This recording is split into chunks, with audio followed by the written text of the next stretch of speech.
Tetap waspada. Sebab itu, hendaklah kamu juga siap sedia, karena Anak Manusia datang pada saat yang tidak kamu duga. Matius 24 ayat 44.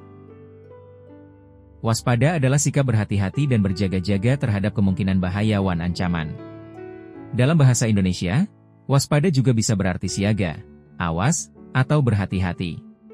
Sikap waspada sangat penting untuk menjaga diri dari berbagai resiko, baik dalam kehidupan sehari-hari maupun dalam situasi tertentu. Sikap berjaga-jaga pasti ada dalam hidup kita sehari-hari. Setiap hari bukankah kita terus waspada terhadap copet, perampok, atau pencuri, dan kita mengantisipasinya dengan berbagai cara agar harta benda kita tidak beralih tangan tanpa kita ketahui? Komentar Tuhan Yesus mengenai kondisi orang pada akhir zaman perlu benar-benar kita perhatikan. Untuk menjelaskan kedatangannya yang kedua kali, Yesus menggunakan analogi orang-orang pada zaman Nuh. Matius 24 ayat 37. Pola hidup manusia kala itu sangat korup. Mungkin mereka mendengar peringatan dari Nuh bahwa Tuhan akan menghukum dunia dengan air bah, tetapi mereka tidak peduli. Mata mereka baru terbuka ketika air bah itu datang, tetapi semuanya sudah terlambat. Mereka tetap saja menjalankan kegiatan sehari-hari, termasuk dosa dan kejahatan mereka, tanpa sedikit pun merespons firman Tuhan. Peringatan yang tegas dianggap angin lalu. Gambaran ini sejajar dengan keadaan banyak orang pada akhir zaman, semakin tak peduli terhadap Tuhan, kebenaran, dan keadilan.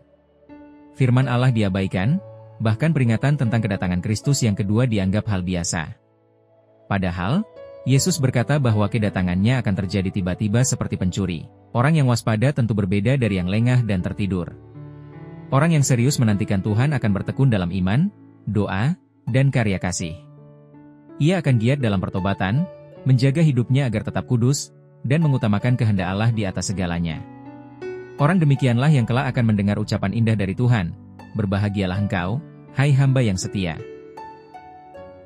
Amsal 4 ayat 23 menasihatkan, "Jagalah hatimu dengan segala kewaspadaan, karena dari situlah terpancar kehidupan." Hati manusia adalah pusat kendali kehidupan. Dari hati keluar instruksi, motivasi, dan keputusan yang menentukan arah hidup.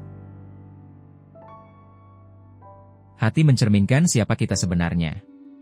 Hati bisa menuntun kita untuk berkata jujur, tetapi juga dapat mendorong kita untuk berbohong. Begitu besar kuasa hati. Itu sebabnya firman Tuhan mengingatkan agar kita menjaga hati dengan kewaspadaan. Hati yang dijaga akan menuntun kita hidup benar, tetapi hati yang dibiarkan lengah akan menyeret pada kehancuran. Maka, marilah kita berdoa agar Roh Kudus menolong kita menjaga hati tetap murni, hidup dalam pertobatan, dan selalu berjaga-jaga menantikan Kristus. Kesetiaan pada Kristus adalah buah dari hati yang dijaga dengan kewaspadaan.